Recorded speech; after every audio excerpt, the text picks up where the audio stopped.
Hi Chris, how are you? Good morning, Rod. Yeah, I'm very well. Here we are on the 4th of... Sorry, I was just reading our show notes and it said, and I think this is all my fault, because it says the 4th of 95, which is obviously incorrect, so it should be the 4th of May. So here we are, it's episode 171, it's the 4th of May, and the weather at the moment in where I live, in the sunny Cotswolds, is a little overcast as we've had a massive spike in sun this week, and it's been glorious and very hot. And now we're returning back to normal weather, which I'm all right with. We've had a good heat wave. We could do with a little bit of rain and then a little bit more sun, please. It has been an unreal week of weather, frankly. It's just been too hot. It's been more like summer. And being British, the first thing that everybody's going to say is, well, that was our summer then, which is just the way that it happens. But it's both nice and terrifying. It's nice in that, isn't it nice to get a nice spell of weather where we're not getting rained on continuously, but at the same time, temperature only seems to go up these days, and global warming is definitely a thing, and it scares me a little bit. But yeah, gorgeous weather. Yeah, more freak weather seems to be the thing. These people that talk about global warming, I think are right. I think they're onto something with that. I really do. Also, sort of ad hoc in Swansea, there has been this Tunes on the Beach thing that's been happening the last few days. So there's been some bands, I think Busted or McFly or one of these groups were there on Friday night. We had Scouting for Girls. There's been some decent bands down, playing on the beach, which is quite nice to see. I believe you might have had Supergrass as well. I think we had Supergrass as well. Oh, you know about this? Our mutual acquaintance is in attendance, and he messaged me to say he was going to see Supergrass, I think. Is he? I haven't heard from him in a very long time. And Feeder. I think Feeder were there too. Very popular Welsh band from the 90s. Yeah, I'm quite a big Feeder fan, actually, to be fair. And weirdly, I'd already started re-listening to some Supergrass stuff, because I think they might have a new album coming out. Good band. Tenuous Top Gear link involved with Supergrass as well. One of the players was Chris Goffey's son from an earlier incarnation of Top Gear. Yeah, no, I know Chris Goffey. Yeah, he used to review cars. Wow, okay, Yep. I didn't know that. There you go. There you go. You see, we got it all on this show, folks. We've got random weather stuff and random musical facts. There you go. Should we dive straight into follow-up then? Let's do some follow-up, and I think we start with some news from Microsoft. Yeah, so this is something we spoke about quite a while ago now, that Microsoft were going to go passwordless by default, and they're actually doing it now. It's quite interesting though, because it says passwordless by default, but you must have like the Authenticator app or some form of password app to actually make it work. But I think it's quite cool they're going this way, because I still am frustrated with members of my family every time they have to sign up for something. Oh, how do I create a password? What do I have to do? Where do I save it? And people just still don't get it, even though, and most of my family are on iOS devices, even though there's a passwords app, it's still not that straightforward. So I think it's quite cool. But what it has dawned on me is I don't use any passkeys, and I think I really need to revisit that and go, what are all these passkeys that are going on? I never really touched it. I was waiting for it just to bed down, but people are adopting it, as in manufacturers, vendors, partners, and I just feel it's something that, as a person who's normally quite keen on security, should go back and review. Yeah, so I've got a couple of passkeys. I've got a Google one and I've got an Amazon one, although I'm not using for the Amazon one very much at the moment. I've really noticed this. The Google one is really odd. Google were quite good at this before. You'd go to sign into a service and you'd immediately get an email from them or a push notification to your iPhone going, hey, you're trying to sign into this service. And all I had to do was tap the notification and then there'd be a yes or no and off you'd go. But whenever I actually try and sign in with my Google Passkey, it never seems to work. I'm never sure if it's meant to be one password or if it's meant to be their iOS app, and I end up using the two-factor authenticator that I've got built in instead. So while I'm with you on, I think passkeys are a great way forward, that sort of lack of understanding about if you have got multiple ways to sign in. I just bought YubiKeys the other week as well. So that would be potentially another option for me at some point. But I think it's confusing, and this push by Microsoft is, on one hand, good and understandable, and they're following through on something they said that they do. But I'm also aware that people who try and sign in with Microsoft stuff now really struggle. So I have it at work, you probably do as well, you get a notification in the iOS app of please enter a number to put into, to authenticate your email. And I've been in a situation where it's gone, you're on the app, please enter a number to sign into the app, but I'm already in the app waiting for the number to sign into the app. So it sort of turtles all the way down kind of thing. It worries me slightly that they haven't quite got their ducks in a row in many ways on this. Yeah, I wouldn't disagree. And also I wonder, if you're using passkeys but you've still got a password on your account anyway, is it actually giving you any more added security? So like I say, I think something we need to play more with. But it is good Microsoft are heading this way. I mean, it does feel the right way to go, and probably more companies need to follow suit to get people like you and I really embracing passkeys. And then if we're doing it, we will get our families over the line. Yeah, I mean, FIDO is the same thing that is built into YubiKeys and a lot of these sort of second factor devices. So passkeys are just another implementation of that, really. It could be a passkey, it could be a YubiKey, it could be a two-factor app. It's all part of a much of a muchness. I think the problem with two-factor apps is the QR codes that generate the seeds for them don't change that much, and because they're timer based, they can be relatively easily overcome, I think. So I understand this push for more secure thing, and as you said at the top, without people having to remember yet another password or put it into a password app, which is another thing I maintain. I think the bit they're going to have to get over is what we said, though. The device you use to authenticate your passkey is quite vulnerable at that point, isn't it? And if you smash it, are you locked out of your car? Are you locked out of your bank? Are you locked out of your Microsoft account? Yeah, and like I said, I think that's the bit I want to get more comfortable with is how do these work? How do they sync? All of that between devices. So I think Microsoft's doing the right thing, but yeah, I think we need to build up our comfort. Somebody that may not be doing the right thing is the Department of Justice. I think it's very interesting looking at their breaking up of Google and their potential spin-off of Chrome and browser technologies, and even there was rumours of Android this week. But one of the things that has come to light is how much they were paying Apple, which we've talked about, but also how much they were paying Microsoft. And this story on The Verge is just saying, unless Google are able to pay Firefox to embed search first, Firefox may very well be in trouble. Yeah, that was a big concern, isn't it? And it would be a shame to see Firefox go away. Only this week was I debating, actually, I should start using more third-party apps on my Apple device. And Firefox was a browser I used to use religiously as a web developer. I'm tempted to go back to it. And then I saw this and I was like, no, Firefox can't go. Because then we would just be Chrome and Safari predominantly. I think Firefox is that third, fourth browser out there. Yeah, I agree. It's got to be there, and for viewers of us on YouTube, you're looking at this through bog standard Firefox now. I switched off my vertical tabs because I think it actually looks better for the YouTube stream. Yeah, I'd be very lost without Firefox. I think most Linux distributions are very lost without Firefox. You get in many of them the option to install spins of Firefox as well, or spins of Chrome, so there's ungoogled Chromium and things like that you can get to. But fundamentally, it's still the Chrome browser or Safari of your own mobile, and I do think there needs to be more competition in this space. It is expensive to maintain a browser, though. Yeah, no, they've got to keep up with all the standards. They've got to make sure it's secure. They've got syncing. There's a lot to do here. It is. So you're on the horns of a dilemma with this, aren't you? You don't want Google to put itself in the prime position in front of everybody's browser where they're the default search engine. But at the same time, they are the default search engine. And some of these smaller things, they need the competition. Firefox needs to be there to push Google along in the same way Apple needed to be there to give some sort of answer to Microsoft. So it is a more open world. We have got more choices, but in many ways, those choices become less and less all the time. ChatGPT or Google Gemini, you know what I mean? It all seems to come down to binary things, and having a differentiation in the market is important. Yeah, in my household, I do encourage DuckDuckGo for everybody. That's my preferred search engine. But what I have noticed, definitely with my family, is ChatGPT is becoming more their de facto place to go first, rather than going to a search engine. It's quite interesting, and that's both my wife and my children, so it's quite an age demographic there. Yeah, that's not worrying at all, is it? No, not at all. Dear, oh dear. But part of me wants them to use those kinds of tools to... because that's the way the world's going. I want them to, get comfortable with it. But equally, I'm a little nervous about what they might find and whether obviously they're getting the right answers and all of that.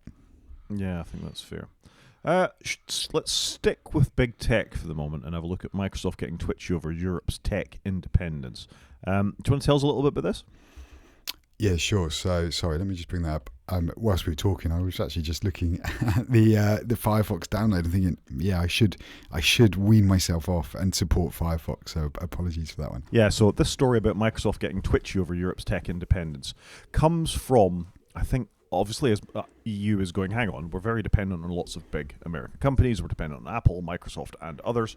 Are there European alternatives to these things? Oh, and also, us big American companies are getting fined with things like the DMA, as we saw with both Meta and Apple last week. So this is Microsoft sort of coming the extra mile. Hey, Europe, don't worry.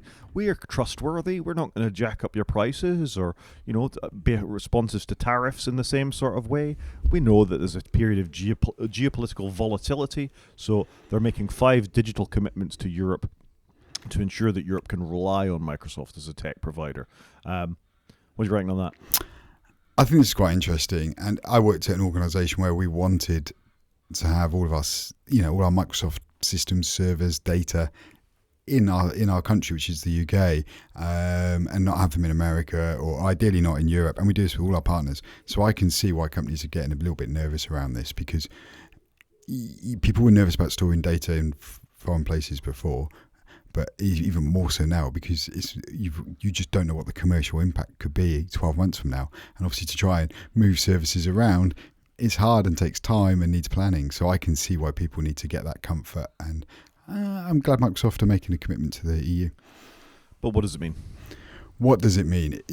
Well, it means hopefully that the tariffs aren't going to be a problem, because you're going to do more in country. It does feel like this is the outcome of the Trump era, is more countries are going to do more in country. That's what he's forcing, that removal of international trade. Well, not removing international trade, but just refocusing international trade. So you're going to deal with Microsoft, obviously predominantly a US company, but you're going to deal with them more in your own country. That's what it feels like. And so in some ways, what Trump's trying to achieve, I think, and correct me if I'm wrong, but he's obviously wanting to bring manufacturing back to the US and those kinds of things. But equally, what you're also going to do is push out other countries, to do things in their country as well, which is, for what he's trying to achieve is a negative byproduct, because obviously it will impact companies in the US, in an adverse way to what maybe they had planned. Yeah, I think it already is, and we've spent the last few weeks in this podcast talking about all the repercussions of. I mean, if you're Canadian, you're certainly not buying American at the moment, are you? No, they very much is a big no, and you can see it though, can't you? And I've always been a big fan of support local where you can, and I try and do that. But I think what they're doing, like I say, is they're really trying to do more in their own country, but it's forcing others to do the same. And Microsoft, while still being American, are going to then offer people in the EU more of their services locally to maintain business. And also for companies here, it will ensure that the commercial terms remain the same, whereas at the moment there's got to be concern that they could escalate wildly because of the tariffs. Yeah, I mean, this wouldn't reassure me massively, in the sense that Microsoft are still a big American tech company who tend to put their own interests first. Unsurprisingly, this is capitalism.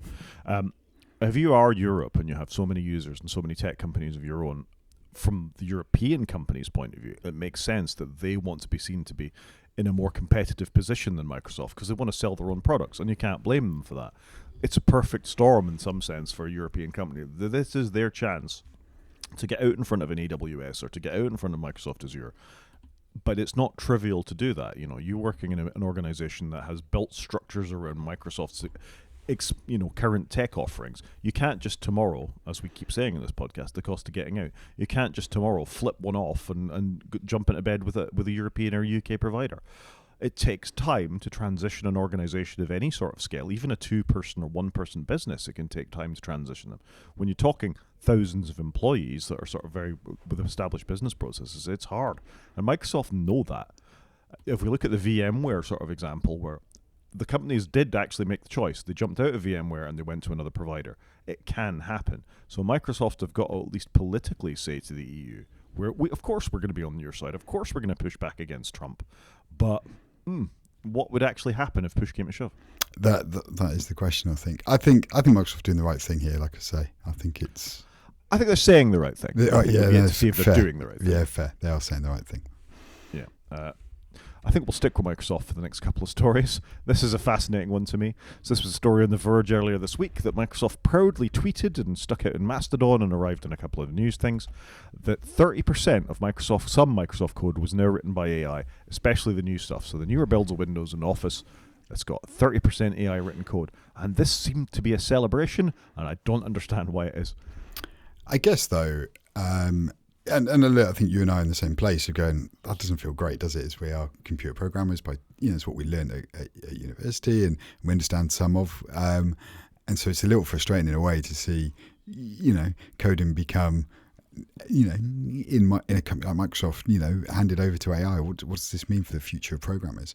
So it's a little concerning, I think, but I can see why they're touting it as a great thing, because obviously they're selling Copilot services for developers, and this is just going that we're dog fooding what we're selling you, and so I can see why they're trying to use it as a sales thing. Yeah, I mean, I've got a bunch of concerns about this. I mean, the first and most obvious one, as a programmer, is what's the technical debt that they're building up here? If you're de-skilling your existing programmers by having write code, then you're not really going to know what it's doing. So when actually something fundamental breaks in what I got to think is quite a complicated suite of applications, Windows and Office, how are you going to fix it? How are you going to fix it? And also, how are you going to innovate? Because if AI is just learning from itself, how are you going to do new things in the future? It's a little daunting, a little worrying, I think. It is, and if you're going to get a graduate at some point, I mean, maybe the existing developers understand what the LLM's doing, but they'll retire and they'll move on, and then some graduate has got to come in, or some intern has got to come in and pick up what was going on, and they're absolutely not going to have a clue as how all these things, which is already a problem in organizations, that the people who know what they're doing move on, the younger people come in and they've got to pick it up.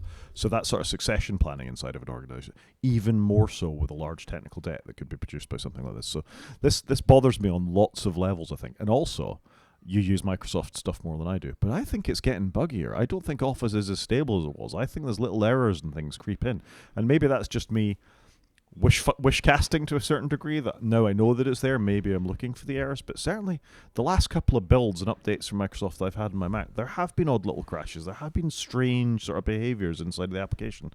So I wonder, maybe this is what we're seeing. I don't know. Potentially. I must confess I don't use a lot of Microsoft on a Mac, largely on an iPad. My bigger concern, I think, is they're doing 30% today. Okay, fine. If that stays at 30%, I'll be all right with that. But what's the upper bound this is going to go to? Are they going to get to 80% code done by AI and only 20% done by humans and peer review and what have you? So that's the bit I think in my head I'm more concerned about. Yeah, it's a worry. And they'll, of course, just one company amongst many, and they're super into their Copilot. Another thing that we've talked about before that might be a problem is Starlink's dominance of satellite broadband. And as a consequence, aren't there a lot of satellites kicking around in orbit? Are we going to end up looking like Wall-E with, the spaceships having to force their way out of upper orbit at a potentially vulnerable time?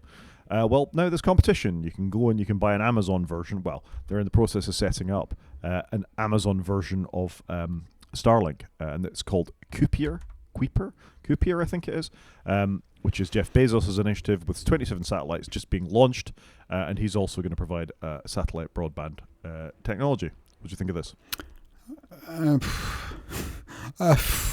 I don't know. It's just more debris that we can't see at the moment. Sure, this is going to come back and bite us at some point. I think it's good Starlink are going to have a competitor, tick, because we need more competitors in this space. And it's amazing how Starlink really has taken off over the last 12 months here in the UK. I'm seeing it used a lot more with UK businesses, which is quite interesting, given the previous topic that we've had around more companies doing things locally, and yet actually Starlink has massively grown internationally. So I think we do need a competitor to it. I'm just concerned that all this debris, all this pollution, it seems to be a big problem for us. Yeah, it is a big problem. And if you read this article, then there's potentially a Chinese initiative, the Keen Fan or 1,000 Sales project, which is going to launch up to 15,000 satellites. Wow, that feels like a lot of satellites. I mean, I have no idea how big these things are, but that seems a lot of things to be putting into space. I don't think they're very big. The idea is they've just got enough bandwidth to do it. But that's an awful lot of little objects to track around the planet. And I've seen a couple of stories this week about some Russian satellite from the 70s that's about to come bouncing back to Earth, and nobody knows where it's going to land. And was it Starlab, I think, did a couple of years ago as well? It deorbited and crashed somewhere in the ocean, I think. But at some point, these things, well, if they're small enough, they'll just burn up in the atmosphere, I guess. But the bigger things can come down with a hell of a thump. Yeah, I think that is fair. They come down with a big thump, but we don't really know yet what the impact of having all these satellites is. I'm just a little concerned about it, I think, because whilst we can't see it, it's not great, is it? And we've just talked about global warming as well at the top of this show. This isn't helping. There's a couple of quotes in here I quite like. There is a race to fill low Earth orbit, says debris researcher Vishnu Reddy at the University of Arizona. It's not only working satellites that are filling up space, there are millions of pieces of junk floating around, many travelling at extremely high speeds. The European Space Agency estimates 1.2 million objects in orbit that are large enough to be capable of causing catastrophic damage. That seems quite a lot. That seems like a lot. Do you think it is like the film WALL-E, where I think when they leave Earth and you just see all the debris that they've got to get through to get out? Maybe that film was more on the money than we realise. Prescient. So we're all going to end up, well, the rich are going to end up fattened in space and come back someday. And just floating around. Fantastic. That's very optimistic view of the future. Speaking of optimistic views of the future, tell us about Apple Intelligence. This was just a quick one I wanted to put in there because we talked obviously a lot about Apple not releasing all the Apple Intelligence stuff and marketing features that aren't there. Apple on the 2nd of May actually put out an advert that demos what is actually available in your iPhone, on your iPad, on your Mac. And I think this is what they should have done. They should market it when they've got the features, not the features that they might have someday, because obviously they haven't shipped them. So it's good to see they've actually done a proper advert which explains quite well to people all the new stuff they get. And I think it's actually a well done ad in that it shows you potential real life scenarios of features your phone's got that you may not know about. You know, you can clean up photos, you can make an image playground. The image playground does look rubbish. You can use mail summaries, etc. So I just think it's good that they're marketing it in the right way and they're showing you what you can actually do rather than what you may do someday, if that makes sense. So I just thought they should get a thumbs up for that. About time? Yeah, it's complete. They've done it the wrong way round. It's about time, definitely. But hopefully they've learned their lesson. And I did see a quote from Steve Jobs a while ago where somebody was interviewing him before the iPhone had come out and go, we hear you're making an iPhone. An interviewer asks him and he goes, we don't talk about products that haven't been announced. And that's it, just shuts it down. And Apple should have lived by that rule today because it's only bitten them. Absolutely. I think that's it for follow-up. Should we dive into some news? Yeah, let's do some news. We kept quite light on news because we've got a bit more in the main show this week. I guess the most important thing to say is may the 4th be with you, Chris. May the 4th be with you. So I wanted to put a link in because we are recording on May the 4th. And I just put a link in some Lego because I thought it was quite cool. So Lego are having a Lego sale of Star Wars stuff for May the 4th. And I just thought it was cool. So I just thought I'd add it in. So we made sure we mentioned May the 4th. There you go. There you go. What is the Dark Falcon? I'm not aware what this is. Oh, I don't really know. My son does have that one though, but I don't. I had that for Christmas. I don't really know what half these things are. I love the films, but I can't remember the names of everything. Yeah, wow. A little more Star Wars news later, maybe, but I think we'll just move on to the next stories. Agreed. It was just for a bit of fun. That was all. Yeah, fair enough.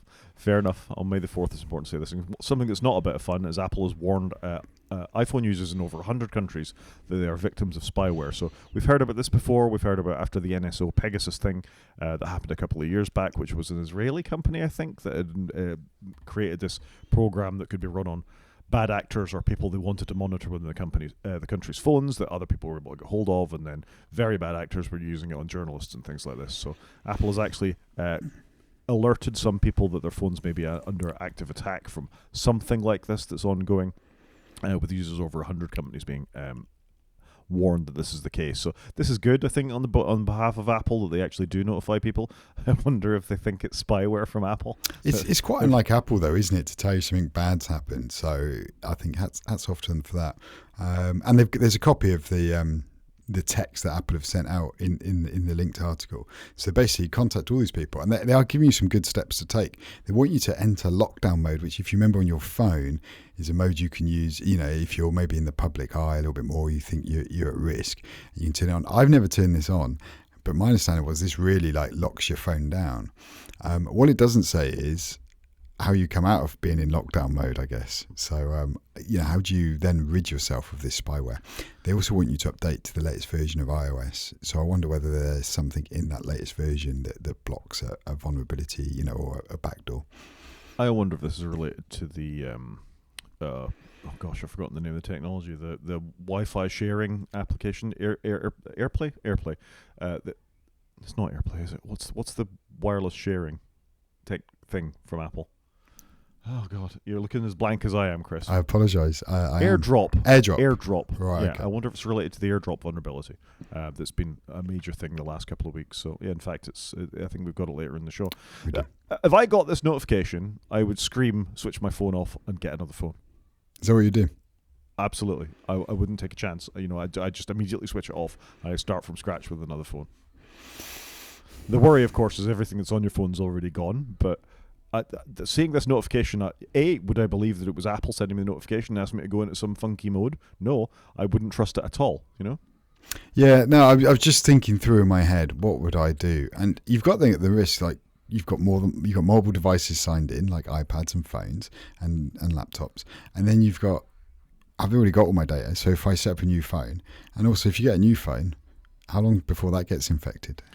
Sure, but if what they're doing is monitoring your location or something like that, then the fact that this is actively running on your phone is a serious problem. I mean, if you're at risk of I keep using the phrase, but bad actors coming after you, you definitely don't know where you are, No, that is true. But like I say, though, it tells you how to update your phone, go into lockdown mode. But how would you then return to normal life? That's the bit I wasn't sure about. Scary. It's quite scary, and it's scary for Apple to do this because obviously they've always touted the iPhone as being so secure that these things can't happen. Yeah, nothing is so secure that it can't be hacked ultimately, though. And that's something they should actually talk about a little bit more. When they always say it's for the good of your security and for the good of your wallet and for the good of whatever else that they do, we know that there are apps within the App Store and elsewhere that aren't. Yeah. So, this is good. Don't get me wrong. I think this is good on the part of Apple that they're actually highlighting it to these users that they are under attack. What else could they do, I guess, except make their phones more secure and maybe update some of the vulnerabilities a bit quicker, but, there we are. Should we move on? Yeah, let's move on. So it has been Apple's financial results this week. They did quite well, I think it's fair to say. They put $24 billion worth of profit into the thing in light of what was going on. The results came out on the same day as some of the other news we're going to talk about later in the show, so it was really quite a big day for Apple. I think they've had a big week, haven't they? Really, they've had quite a week. They really have. So, I mean, let's face it, the major things facing Apple that came up on this were, A, the thing we're going to talk about in a minute, and B, the tariffs. Everybody thought Apple were absolutely going to get smashed by the tariffs, and the Trump government's, nearly said another word, the Trump government's focus on returning manufacturing to America as much as anything else. And obviously the big tech companies like Apple, who actually make things and not just software, are very much sort of under focus for that. So as usual, Jason Snell has done his amazing job on his Six Colors podcast and blog, going through what the numbers mean for Apple, and then reporting on what some of the words that were spoken as part of it were too. Yeah, it's interesting, isn't it? Should we just dive into a couple of the lines? So, I think Macs are up, aren't they? Which is interesting. Like, I was surprised by that. I know they've had some great releases, but I'm surprised, that they're doing 7%, which is pretty good. I think it's a very good year. I think the M4, what we're seeing here in these last 2 quarters, I think, are pent-up demand for people who bought M1s and now think it's time to move on. So if they're on a 3-year buying cycle, yeah, you're right. Yeah, so I think that's all that is. You've got obviously the COVID boosts and things like that going back. I find it quite hard to tell what year we're in here. He could definitely do with a year on the bottom of his chart. Obviously, no, there is a year. So you've just got to look between the quarters. Yeah. So that's COVID there. The 70% boost is COVID in the Apple Silicon. And then you've got falling off there as people didn't rush out to buy new laptops and there weren't corporate things. Maybe a little bit of a hangover. You've then got the disappointment, I think, that was the M2. And the beginning of the M3, and people didn't need to upgrade. And now we're seeing, you're not seeing this same sort of boost that you did, but that's, again, understandable. The M1 is still a cracking chip.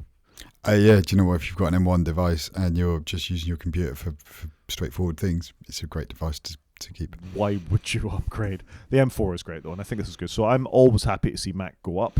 Not that Apple need an awful lot more money from me from Macs, but I think this is understandable. iPad. Yeah, amazingly, iPad's maintained at 15% up. So I'm surprised to a point, but obviously we've had some slightly newer models. More recently, we've had the new 11, the standard iPad, which is amazing value. You can pick up for around £300/dollars, and that's a great device for most people. And then you've had obviously more pencils, and there's the new Mini as well in there. So, and they've just done the Air quite recently with a newer chip, but I'm amazed that's sustained. Yeah, so am I. I wouldn't be rushing out to buy an iPad at the moment. It's not a computer, that serves any needs for me, frankly, at the moment. And the more I start viewing the other side of the fence, I get further and further away from it, which won't surprise anybody. My attitude to the iPad has never been all that positive. However, if at WWDC they did something amazing with the software and actually gave us some meaningful changes to what the iPad is, hello multitasking and keeping things running for a long time in the background. If it's a computer, let things run in the background. That might change things for me, but I guess if you're an iPad person, this is great. Yep, no, it's good just to see that it's getting some love. What would be great is, like you say, Apple follow through on it and deliver the features we've been asking for. iPhone, I got to think they're going to be a little bit disappointed with this. The new models out, they marketed really hard with Apple Intelligence. Only a 2% increase in this quarter with new phones in there. It actually isn't very good compared to other quarters they've had with devices. I mean, what this says to me is that Apple Intelligence wasn't massively well received or ignored because it wasn't really a thing. Still not really a thing. And the phones weren't that compelling. I think that's fair. Neither you or I rushed to buy a 16 for ourselves. My wife stayed on a normal buying cycle, and she did get one. And then the 16E that's just come out probably isn't going to change anybody's habits. My company's buying them, but all it's done is replace what we were buying before. We were buying the iPhone 14 before. This is at the same price point. I'm much happier buying a more recent phone. So it's not really changed anything. So the 16E wasn't to change buying habits. I reckon if they're going to have a new visual design at the end of the year where you've got the big slab across the back and this iPhone Air coming out, I think you're going to see that spike at the end of the year. Yeah. Not ridiculous, but there will be a notable spike. There's definitely a spike when they change the form factor of it, whatever they do at the form factor. Because people want the new form, don't they? They want to be seen holding the new form as well. Is a lot of this. There are a lot of very fashion conscious people out there, and that's what they care about. But for me, it's very much going to be about what's on the device that's compelling rather than how the device looks. Yep, completely agree with you there. And then we've got services, and services, as always, is quite a good story with high growth, 12% year on year. This has been, since quarter four, where were we here? 21, 22, since quarter four, 22. All we've really seen here is quite impressive growth. But it's been growing all the time. It's just maintained quite impressive, you're right. So no big surprise there. But how do they keep growing their services? How are they picking up more and more customers? That's the bit I haven't quite understood yet. I suspect this is related to them fighting every court decision tooth and nails because this is where they see the future of the company is. Yeah, potentially. It's an easy way to make money, isn't it? It's all just software, the services side of it, as much as anything else. And as Jason points out in this article, it's got a 75% profit margin. That's not bad. For not a lot of effort, you're getting a massive return on what you put in there. So I get it. I think they're not thinking long term about how this is hurting the company in the great scheme of things. But yeah, well done services, I guess. And it's reoccurring revenue, isn't it? Yeah, wearables and home accessories, however, are the sort of real low point in this, and consistently are when you look at this particular graph. So this is AirPods, this is smart speakers, this is things like that. Wearables, home, and accessories, down 5%. Last quarter they were down 2, quarter before that they were down 3, quarter before. So this is continual falling in wearables and home accessories. Yeah, a bit disappointing. I'm not overly surprised in a way. Just looking around my household, I've not bought any new speakers. I've not bought any new headphones from Apple in a long time, so not overly surprised on this one. Just as a straw poll of one household, it's not now that it's growing, is it? Most people have gone and got AirPods or HomePods, and there hasn't been that compelling upgrade. Again, this may spike when the AirPods 3 come out, but they've got a low. They're not releasing newer models of the AirPods Pro, are they, as quickly as they do? They're not getting replaced every year. They're more like a 2-year product. So I'm not surprised, but I think we will see a bump. They're talking about the Apple Vision Pro was a year ago and Watch Ultra 2, neither of which I don't think have been particularly great products. Well, the Ultra 2 was just the Ultra 1, really. So, the Apple Watch space has just been very, very slow moving. It's so mature now, it's very slow moving. And the Vision Pro is just too expensive for majority of people. If the Vision Pro had come in at £1,500, I'd have probably bought one. I definitely would have thought about it. I think I want to mull on that a little bit later, as long as I remember to. I've got thoughts about the Vision Pro again. But yeah, this is bad in wearables and home accessories. And let's face it, you don't wear an Apple Watch anymore. I was looking at my Apple Watch. I slapped it on charge this morning, and I thought the battery's so bad in this that I'm beginning to think, should I really be wearing it? And other than it being my car key and the thing I occasionally pay for, and I'm vaguely interested in my steps, but I know in my head how many steps I've done. I know I need to go out for a walk. Is it an essential product? Absolutely not. No, and that's where I ended up. So I did just use it for paying and opening my car, and I just used my phone to do that, and I used my phone to count my steps. But like you, I've probably reached a point now where I know I need to go get some steps. You know when you've had a lazy day, and so consistently I'm turning in 10,000 steps every day. So do I need to monitor my phone? Probably not anymore. Fair enough. There's some commentary on the end from Jason about the analyst questions. 9 of the questions were about tariffs, apparently, which isn't a surprise. As all the tech companies, there's not a lot they can say about them. They're a thing. Apple's going to try to do the best they can cope with it. They've moved manufacturing to India, Vietnam, and the Philippines, I think. So, they're taking steps in that way, but they are at the whims of the United States government and whatever they decide to do at this point anyway. And it's interesting. Even though the tariffs were announced almost a month ago at this point, it takes that long for containers to get from China to America. So it's only in the next couple of weeks we're actually going to see the impact of whether American consumers are noticing how much more expensive things are on their shelves.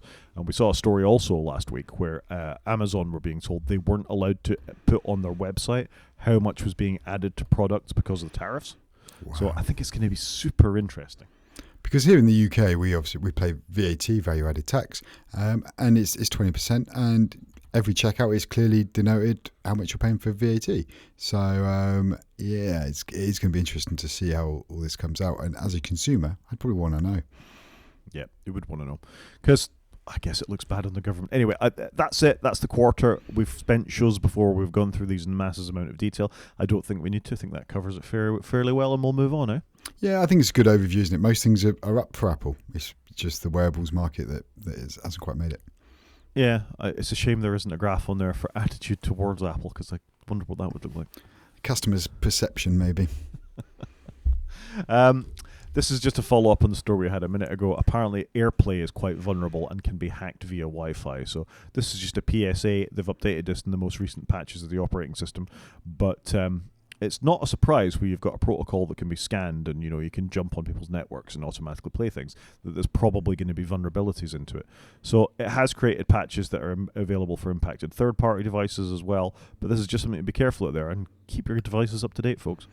Yeah, I think the thing just to note, though, is where you've got your telly, say, for example, that can receive AirPlay or a third-party speaker, something not made by Apple. Whilst Apple have made the patch available to maybe LG or Sony or whoever, are they actually going to grab it? And are they going to do it? And are they going to release it? And is your TV still supported, etc., etc.? Now, I'll be honest, I normally turn all this stuff off on my telly because I use it through my Apple. I've got Apple TV on my telly. So I normally turn off all this stuff so it's less chatter on the network and it's just less things broadcasting. So maybe something to consider if you've got an Apple TV and you're not using these features, turn them off and make sure everything's up to date. But I think you're the same as me. You have to manually plug your telly in to get it on the internet because you don't want it sat there the whole time consuming, watching what you're doing and reporting it back. So that's just something to bear in mind, I think. And this is probably a bit of a foreign area for Apple where they've got to patch stuff that they haven't got direct control over. I mean, it does make you wonder, what about these other, casting technologies such as Chromecast or, the ones you quite often get in boardrooms and conference rooms where people can come in. Multicast, is that what it's called? Where you can just come in and connect your laptop to the local network and put your PowerPoint up on the projector. There's quite a lot of that in conference centres and hotels and things that you go to. They're probably quite wide open to somebody who has the ability to attack these things. Yeah, potentially. Or could somebody intercept it and receive the images that you're broadcasting? Maybe if you're in a company and you're broadcasting your potential announcement that's going to happen tomorrow, could somebody, receive it and get it before it's public knowledge and all those sorts of things? I don't know. Yeah, I mean, it's an interesting thing that as a hacker, you're obviously going to want to do your best to work your way through. So yeah, it's interesting. I run a Home Assistant server on my local network as part of one of my Docker containers, and when you launch that for the first time, it scans the local network to see what's going on, and it is amazing what it finds. It finds your HP printers because they advertise web services. It finds my Hue light bulbs because they do the same kind of thing. It finds my Sonos speakers because they're obviously running little web clients on them as well. It can find a huge amount of things that you don't know you've got kicking around on your network. Or in my case, I do know it's kicking around on my network. But that requires a physical connection or a Wi-Fi connection to my network. But we both know these things can be spoofed, hacked, got into. So corporately, this is even more of a problem. Yeah, completely agree with you. It is a bit of a concern, and it's hard to patch all this stuff. Even if if Apple's done the patch, they give it to the vendor. You've got to wait for the vendor to send it out, and then you've got to get it applied. How often are corporate TVs maintained? They're probably not. Absolutely not. Nobody gives them a second thought once they're hung on the wall.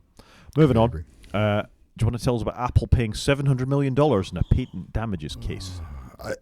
This is interesting, isn't it? It depends where you sit on patents, but basically, Apple has been told by the court to pay this company Optis $700 million, which is a huge amount of money. And again, part of Apple's not a great week. But Optis is a company that owns a bunch of patents, but they don't actually invent patents. They buy patents, they sit on them, and then they take you to court should you infringe upon these patents. So it's that whole patent troll culture that we seem to have, which is frustrating, isn't it? I think. So it is frustrating that a company is making a huge amount of money out of something they haven't done the work for. I kind of get the idea of patents, and I like the idea of patents if you've done the work and you've put in the hard miles. I do not like the fact that you can just have somebody come and buy some and then, get money out of another company just because they own a piece of paper that say they've got that tech and they're not using it or they've not invented it. And I think that is frustrating to me. Yeah, patent trolls are definitely a thing, and it's long been a thing, and I don't think I'm that keen on patents, really, but that's probably a discussion for another day. And this is for a 4G patent, so it's in all the iPhones, the iPads. It's a big number of devices that are going to have sold, and it covers a 14-year period from 2013 to what will be 27. So it's insane, isn't it? It's a long period, it's a lot of money for a company that hasn't done, like I say, the hard yards and actually designed or built anything.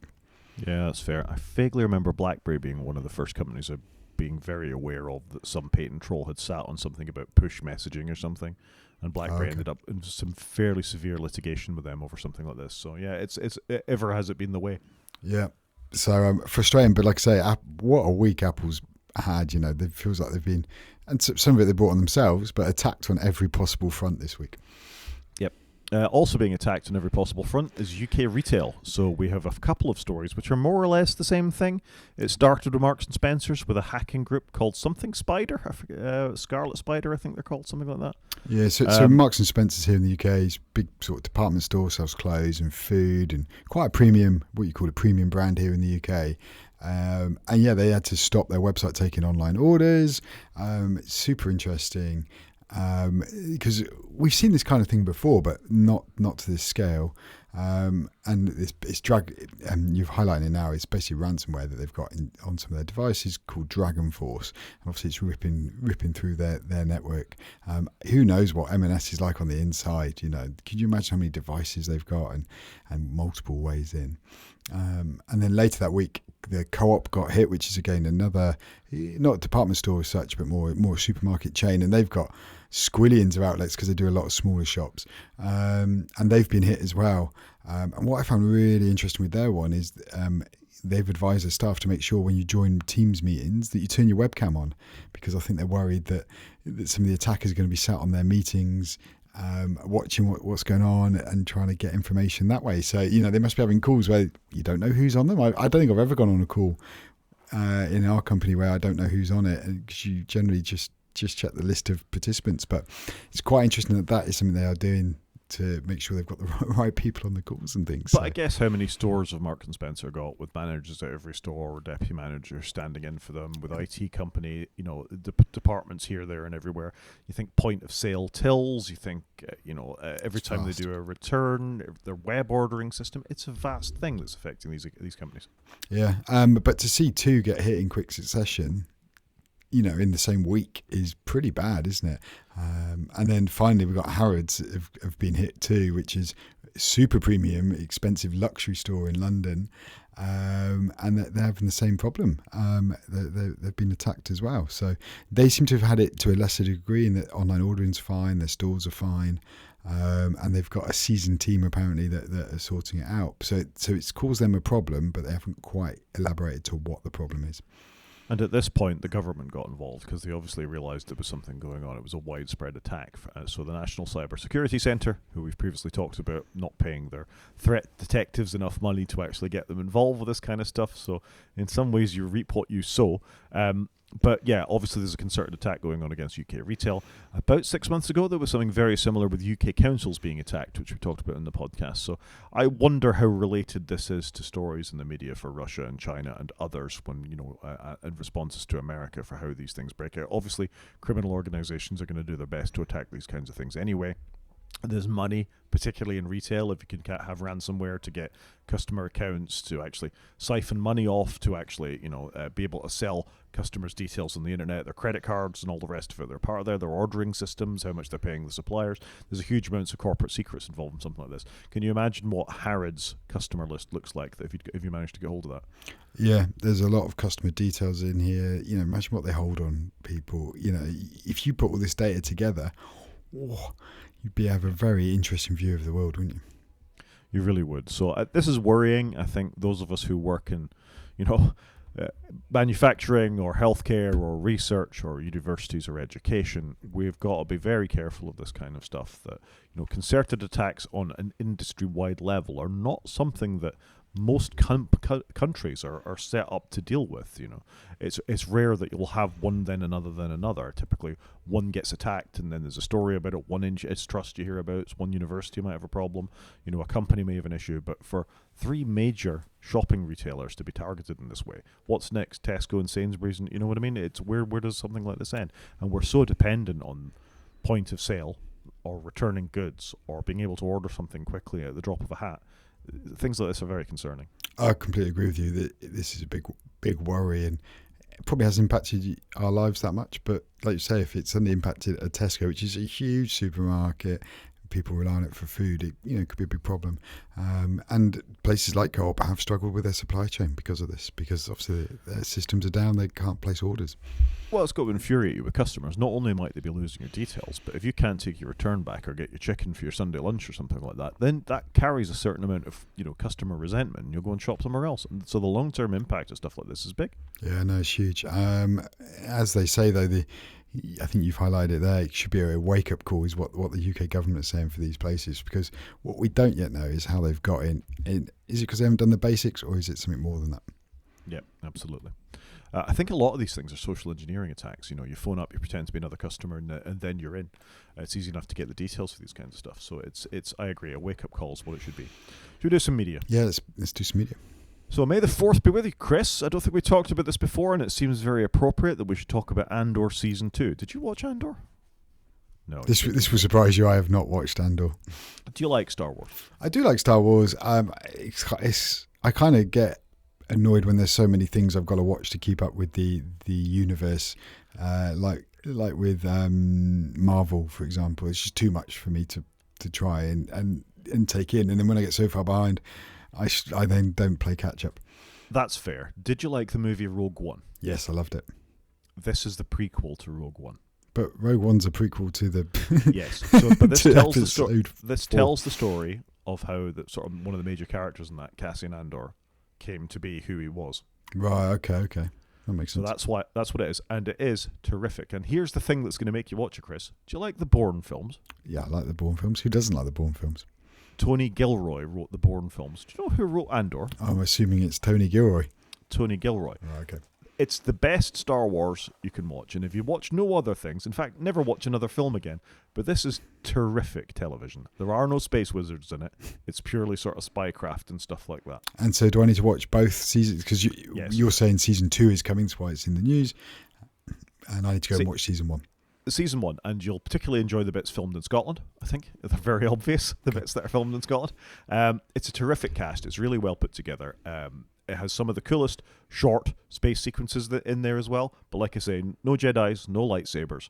It's just people fighting back against fascism, which feels quite appropriate at this time. Okay. But yeah, give it a go. And this is on Disney Plus. This is on Disney Plus. I think it's The first season is 10 episodes, I think, that sort of builds up and tells the story of Cassian Andor's life and how he got to where he did, just at the point before he joins the rebellion. The second season picks up with him being a member of still not the rebellion, but a cell within the Rebel Alliance, and how it goes from there. They're dropping him in 3-episode chunks. There was the first 3, and they've just dropped the second 3. I'm just about to start watching them. Watch the first 3. It's just extremely well done television. I think it's one of the highest budgets of any TV show ever, and you can see why. Every dollar is on screen. Right, okay. I probably need to hurry up with this because I think my Disney Plus subscription's coming to an end. Well, get on it, and if you watch nothing else, watch this. Okay, understood. Silo Season 3 has been confirmed, apparently. Yeah, I was just popping this in here because I have watched a little bit of Season 1, but I never finished it. And I keep meaning to go back and watch that. And again, I've declared bankruptcy, but I just thought I'd include this because I think you were a fan of Silo. I liked Season 1. I got bored of Season 2 and gave up after 4 episodes. Oh, that's not the ringing endorsement I was expecting. It's all right. That's all right. Yeah, but they're renewing it, which is interesting. They're renewing it because Apple don't renew everything, do they? And some things have a natural, life. They do, and I've just noticed this is an MSN link. An MSN link, Chris? I just thought it was amusing to include something very different for MSN because I didn't realise it was still a thing. Something that's definitely still a thing is Taskmaster. Season 19 started this Thursday. Did you watch it? Nope. I was away. I'm stunned into silence. Have you ever been in London when it's 27 degrees and you're wearing a tux at 5 o'clock in the evening? It's very hot. I've been similar. I've had to attend sort of fairly I went to an event at the Royal Society once, being extremely well dressed up in heat approaching that. So yeah, I have. Yeah. Oh, it was not pleasant. And annoyingly, I missed Taskmaster. I haven't circled back to it yet just because I haven't been with my family and I was going to see if they wanted to watch it with me. So, Season 19, Episode 1 dropped this Thursday in the UK, as I say, featuring Fatih El-Ghuri, Jason Mantzoukas, Matthew Benton, Rosie Ramsey, and Stevie Martin. Not Steve Martin, the comedian, Stevie Martin, the comedian. And I think it's the best start to a season in about 6 seasons. I was absolutely rolling around laughing. It's terrific. Okay, that is good, because I was worried I might get a bit bored with it. But if you're saying it's good, then I will make the effort this week to watch it. Like I said, I just need to find my family. Fair enough. No, it's really good. I thoroughly enjoyed it, and we're in good times with TV World at the moment. We've got Race Across the World on a Wednesday, Taskmaster on a Thursday. There's Andor on as well. What more can you ask? Yeah, there's some good TV at the minute. I got out to a live thing on Friday, and the tenuous Taskmaster link here is it was Greg Davis in his Full Fat Legend tour. For the viewers of the YouTube stream, you'll see what he's doing to himself and pouring full fat milk in himself. Greg is 57 years old now. He's very like his Taskmaster self on stage. It was terrific. I was genuinely crying laughing, and I think if you get the chance to go out and see this Full Fat Legend tour, if you are in the UK, you want to get on and do that because it was great. Do you think he's like that in real life, or is he just leaning into his Taskmaster persona? I don't know. The sort of premise of his tour is that everybody calls him a legend now. He can't walk along the street without White Van Man going, hey, Gilbert, you legend, because the whole in-betweeners thing is sort of very much still part of his thing before the Taskmaster thing. And he gives 4 examples of how in 2024 he's absolutely not a legend. He's a comedian. You don't know how much of it is true, but fair enough. I think that the reasons for a 57-year-old man having the issues that he's having the odd one myself here and there. I think... No, it was a genuinely funny show. He's a very good way about the audience. I really liked the fact that he collected for a cancer charity, a local cancer charity, Velindra, for Rod Gilbert as well, who's obviously Welsh, and they came up together as comedians, and the whole thing just went well. And he did 2 nights in Swansea. He filled the arena, which is 2,200 seats, both nights. It was great. Wow. No, I think he's fantastic, so I'd love to have seen this. Yep. Anything else for media? Nope. Let's do some games. I think the first one's on you. So first up in games, and I'm a little tentative whether I'm going to get this, but Grand Theft Auto 6 has been delayed even further. So you can go and watch the last trailer they released, which Rod is showing now, but it's been delayed till 2026 to May, and it was meant to be coming out in November. So, and it's another year from now. Which is interesting because this game must be costing an absolute fortune to develop. It's taken so long. There's a lot of pent-up demand for this.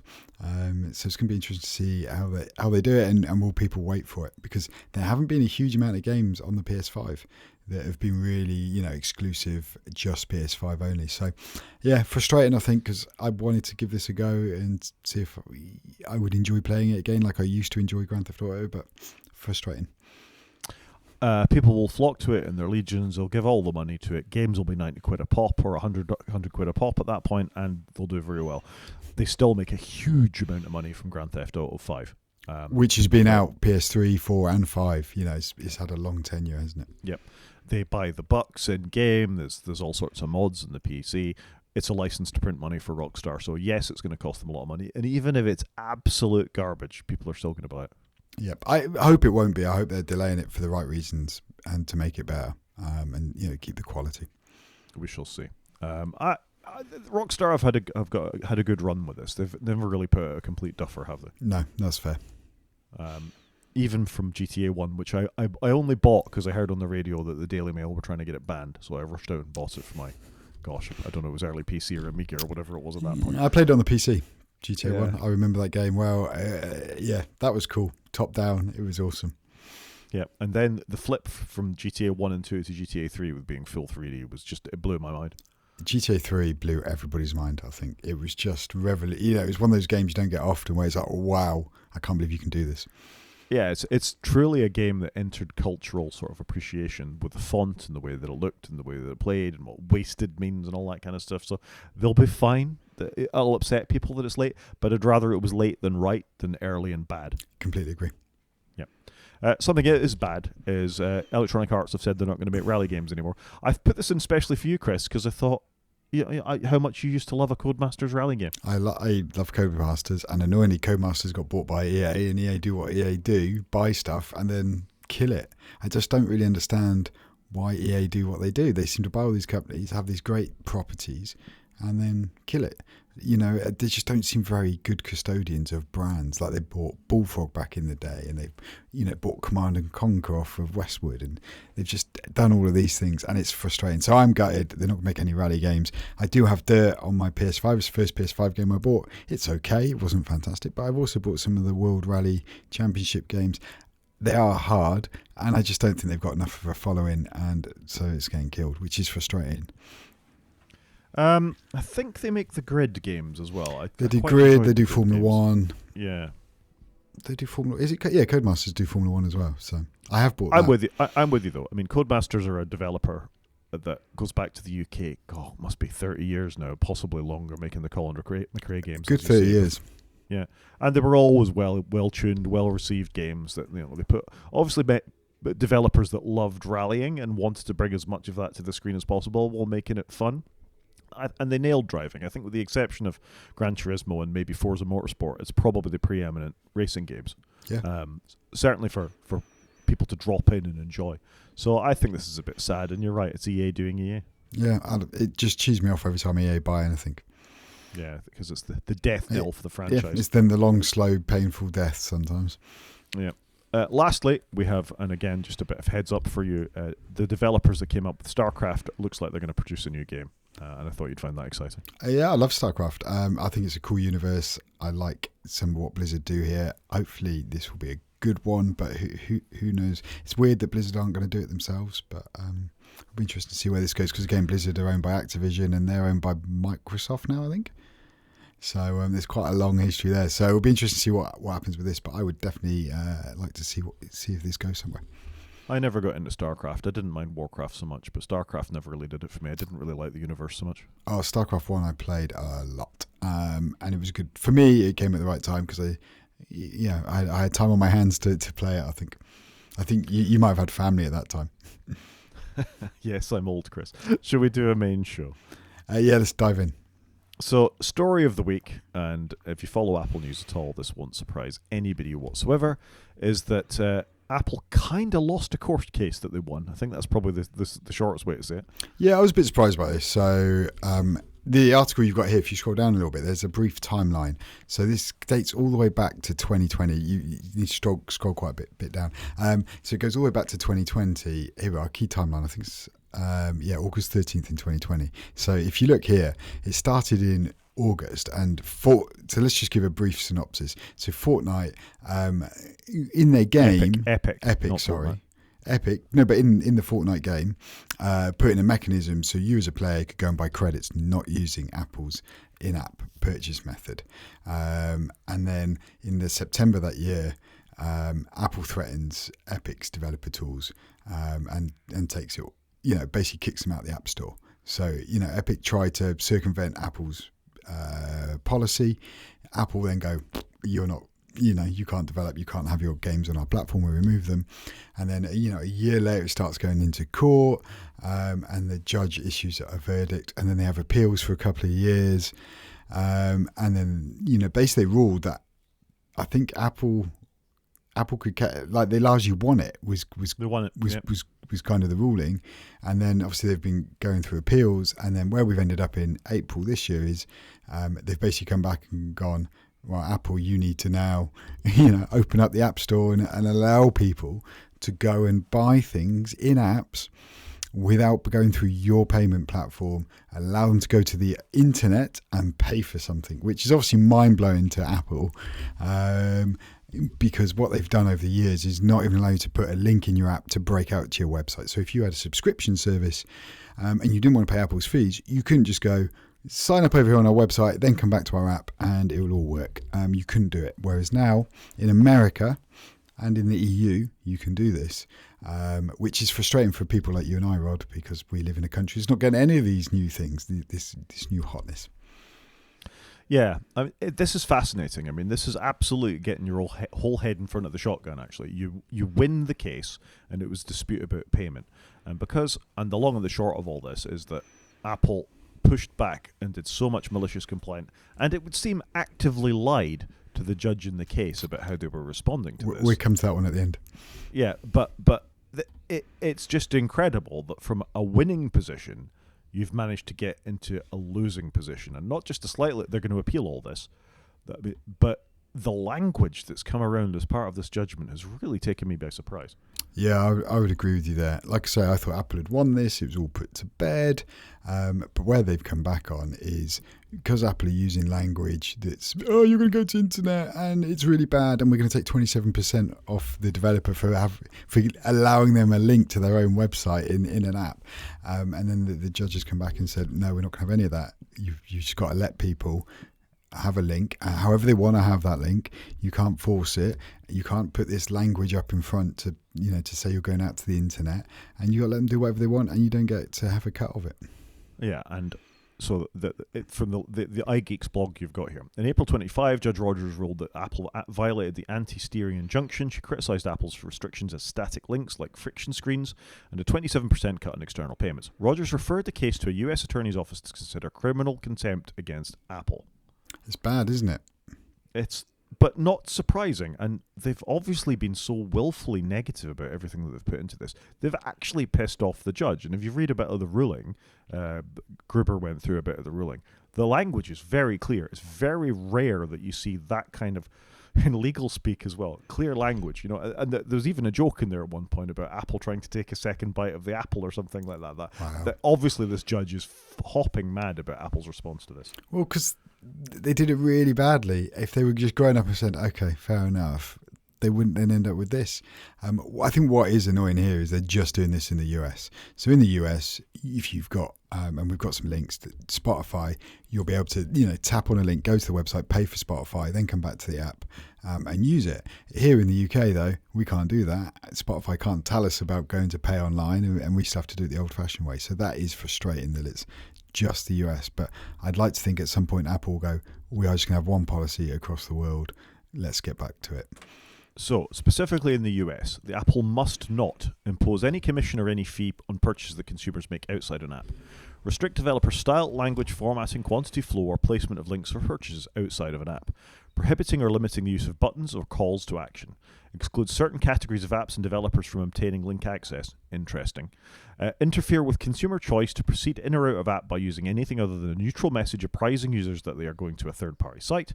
Or restrict the developer's use of dynamic links that bring consumers to a specific product page in a logged-in state rather than a statically defined page. So this is handing absolutely a lot of power back to developers. And as you've hinted at, what we've seen as a consequence of this are three. Unsurprisingly, Fortnite has said it's coming back to the App Store. Spotify, who have also been pushing back against this as well. But let's just stick with Fortnite for a minute. That presumably Epic have their developer keys back then. Yeah, well, they've got to surely Apple can't keep Epic's developer keys away from them. They've got to let Epic back in. Otherwise, they're just going to be back in court again, surely. This is exactly what Epic wanted in a way. I mean, it won't be as friction-free as just being able to top up within the app, but if you can tap a link inside of your app to take you to the web thing to buy your Epic points, coins, whatever it is. And it's interesting, Epic have said that they're not going to charge any commission for the first year or something like that on any money, on any points bought in this way. So they're absolutely going to go to town with it. And again, I don't think Epic's a particularly great company either, but I don't think they are either, but in fairness to them, they look amazing in comparison to Apple right now because they're playing the long game, aren't they? They're going, look, we're going to do all the right things, we're going to make all the right noises, and they're getting some amazing PR off the back of this. Totally. So Epic's one. Spotify is another who's had long-standing beef with Apple. We've talked a couple of times about Apple not agreeing to their updates and all the rest of it. Immediately, I think within the day, they had said we're going to post an update to the App Store that talks about our out-of-app payment options, and Apple approved it, I think, the day after. So Spotify are doing this as well. And then the third one that we've talked about before, Patreon. So there was a massive hoo-ha about Patreon, which is you can directly sponsor people who are creators whose work you appreciate. Apple were going to take the 30% cut on that as well, and Patreon are going to update their app to do the same thing. So of those three, which have probably been the most outspoken proponents of how unfair this was, every other independent developer that had a means of not having 30% of their work creamed off the top got to be doing this too. Yeah, it's fantastic, isn't it? It is really good news for people in America. It's a really good step forwards. What I'm worried about is, are Apple then going to just keep it just to America and some bits of the EU until they're forced to do it country by country legally, or at some point are they just going to go, we're going to do the right thing? And that's what. No, they're not going to do the right thing. That's what really frustrates me here. But here's the thing. If this had happened 20 years ago, you and I would have been on the side of the fence going, oh my gosh, isn't it terrible? Poor little Apple. Now, that's not that company anymore. And I haven't seen anyone say, oh, this is really bad. Maybe some of the most rabid fans of the company in some of the forums on Mac Rumors maybe. But have you seen a single developer go, this is bad? No, not at all. And that, I think, has got to be super worrying for Apple. That they don't have these aggressive people pushing back. Their most devoted people are the developers and the people they've converted to Apple over the years, or who stayed the course when they were the plucky little upstart. Everybody thinks this judge has done the right thing. 100%. I just wish they could do this worldwide. That's my frustration, I think. Exactly. I mean, your worry is it doesn't go far enough. Yeah. But if you take this and you look at how flat we've been at WWDC the last couple of years, how poorly they've treated developers, how all they're interested in are those profit and loss charts that we did at the top of the show. This is very indicative of how far Apple have fallen in people's opinion. Now, it's developers and people like you and me's opinion, not necessarily the people that use the platforms, and that is who Apple is allegedly, focused on with their security and the fact that 30% belongs to them from services and all the rest of it. But it's influencers, and I'll include us in that, because let's face it, we've put Apple devices in our companies. We've put Apple devices in friends and family's hands. We've aggressively sung how great they are as a brand for years and years and years. And the second we all stop doing that, that's a real problem for the company. That at some point maybe somebody does look at that Samsung phone rather than the Apple phone, and they pick it up and it does 90% of what they have to do, and they're happy with the 10% that doesn't work very well and they move on. Or they pick up a Windows laptop, or they maybe take a chance to install Linux, or. You know what I mean? This is a very slippery slope for Apple, where when this is forced out around the world. And they are appealing. We need to say they are appealing this. Maybe it'll go the right way, and who knows how the American court system is going to stack up with these things anymore. But I think if all you took was a pulse of sentiment amongst the community, everybody thinks this is the right thing, and they hope it's the beginning of Apple beginning to realize how far they've fallen. Yeah, they do need to look outside the room a little bit, I think, and go, oh, okay, well, we're not perceived how we used to be. What's interesting, they're appealing it. So what happens if they won that appeal and they'd have to revert all these decisions? I think at some point they need to go, okay, done. We've tried, we fought. At some point you need to back down and do it in the right way, and they'd probably garner more respect if they did that. What I found interesting though is Epic have come out and gone, if Apple extends the court's friction-free Apple tax-free framework worldwide, we bring Fortnite back to the App Store globally and drop all current and future litigation on the matter. Fair play to Epic. I'm not a big Epic fan, but I love what they're doing right now. Yeah, I think it's a mature response, isn't it, from a company that isn't always been viewed in the most mature light. That they're doing the right thing. I mean, it's in their interest. Fortnite's a massive thing. They get lots of sales off it. I've got no problem with that. I've got no problem. This is capitalism in action, not aggressively enforcing your monopoly within a situation. Play on a level playing field. Yep, no, I completely agree. I'd love to see Apple bring this worldwide. They need to stop doing parochial, localized App Store rules. Let's have it worldwide, please. Same with all the stuff in the EU. I'd like to have install alt stores, and I'd like to have different browser engines. Let's do it. Come on. Yep. And I thought, as usual, Steve Troughton-Smith has a thought on this that had a toot on this. So he pulled out from the ruling particularly. Nor was this accidental. Apple's sensitivity analysis of breakage revealed that Apple was modelling precisely the amount of friction needed in a transaction to ensure that link-out transactions were not viable for a developer. I mean, that's very calibrated thinking, isn't it? How annoying is it for somebody to have to go and do this? Apple sought to secure its illegal revenue stream from every angle. Again, clear language from the judgment. That's the kind of hard evidence of intentionally malicious compliance that will cost them every appeal against the EU's DMA. And if the DMA does it, and the EU do it, and America have done it, Britain, Brazil, Korea, the rest of the world will be immediately behind them. And this, hopefully, is the beginning of the end, and Apple realizing, all right, we've lost this. We're just going to have to suck up and just go back to making $60 billion a quarter rather than $100 billion a quarter. I reckon they'll be all right. They should be fine, shouldn't they? I think they'll be all right. I'm not worried about nobody's worried about them going bankrupt. No, it seems not likely to be a thing. And then, last of all, we've got this potential criminal contempt investigation. Oh yes. So this is sorry, I was just pausing because I was like, "What do you mean?" And this has come at the end, doesn't it? In that basically what they've done here is a judge has called out an Apple employee for blatantly lying in court. Now they've gone and reviewed documents, and it transpires that the documents are conflicting with the statement given by this individual, and he could potentially go to court for this. So this is he hadn't retired; he'd transitioned to a new role. The previous chief financial officer, Luca Maestri, who lied in court potentially. And if you it's Alex Roman is the person that potentially outright lied in court, who obviously reports to Luca Maestri.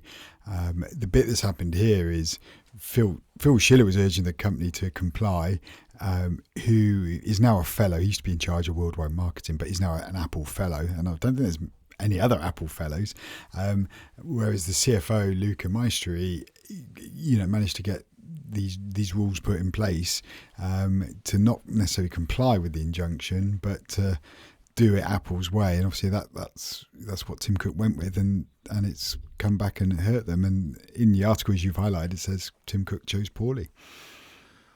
I got to say, Phil Schiller came out of this a lot better than I thought he was going to. I completely agree with you there. I did not think he was going to be covered in glory, but he's looking all right.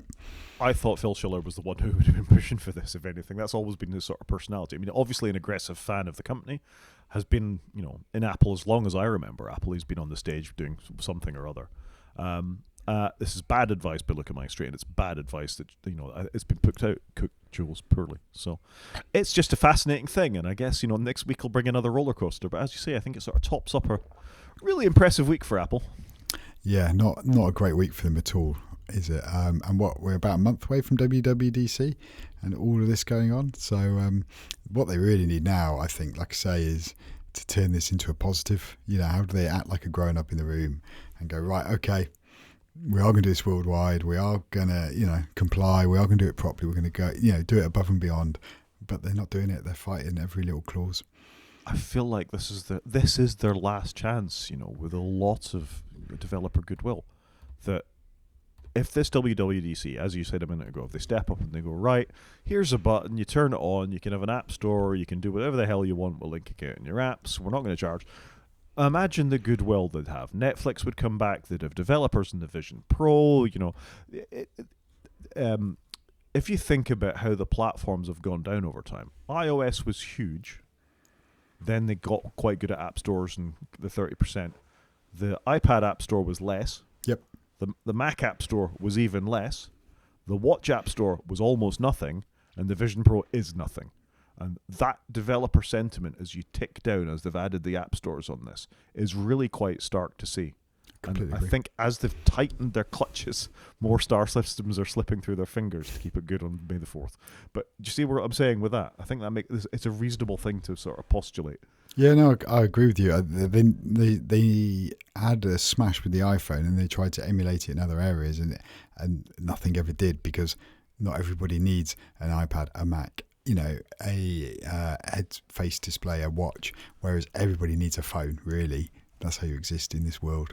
So they've never emulated it, and they did a lot right, but they've pushed their control too far, and they need to walk that back. And now they've been forced to walk it back rather than be grown up about it. And I think at some point they need to get in front of it rather than being behind it.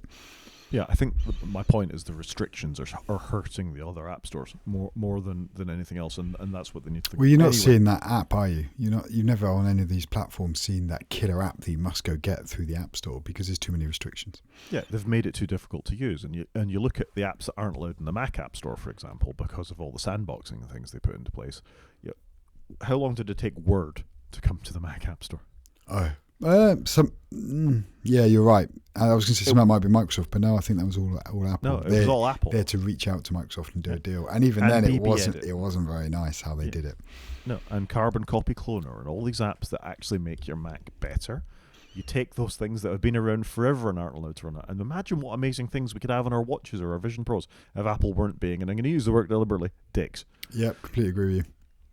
Should we do an app of the week? Let's do it. So my app of the week this week is in kind of line with, and I've posted the wrong link in the show notes. That was clever. My app of the week this week is called Kaggy, which is an alternative search engine. I will hopefully bring up the thing in a minute. It is a paid-for thing. You get 100 searches for free, but the point is it's paid for because they're not going to sell your details for advertising revenue. So I think it's worth giving Kaggy a bit of a shot for the purposes of 100 searches and see how it does. And frankly, I don't know how much it costs. My value is to Google when I flip to Google or DuckDuckGo and I do a search in there, but I suspect it's not 0 pence. I don't think the pricing plans are very expensive, but I think it's worth giving Kaggy a shot. If you can read their privacy policy for the way that they do it. Certainly for 100 searches for a couple of days, and just see how you get on with Kaggy. And I quite like the logo as well. It's a little dog with a ball who looks a bit grumpy. You're the second person I think I've heard mention this in recent weeks, so I think this is something I need to look at too. Because, yeah, I'm with you. I don't use Google, though, as I've said. I'm a DuckDuckGo fan. But, I think it's worth trying new things because DuckDuckGo has not changed a huge amount in the last few years. And maybe I should try something else. And it's just Bing, right? And it is just Bing underneath. I like DuckDuckGo. I like what they stood for, but it seems Kaggy stand for similar principles. I think it's worth just, if you do something on Google, which is my default search engine sense, I need to change that now. I'm trying out Kaggy. But the amount of advertising and rubbish you get at the top, is how far before I actually get a link I can click. You know what I mean? That's actually telling me something. And if I do the same thing in DuckDuckGo... Your typing's... live typing is not your forte. Absolutely not. You're going to get something similar, right? Coronation Street, there we go.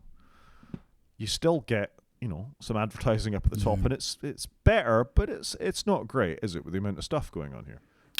Agreed. And then, just, because who doesn't love a live demo on a podcast?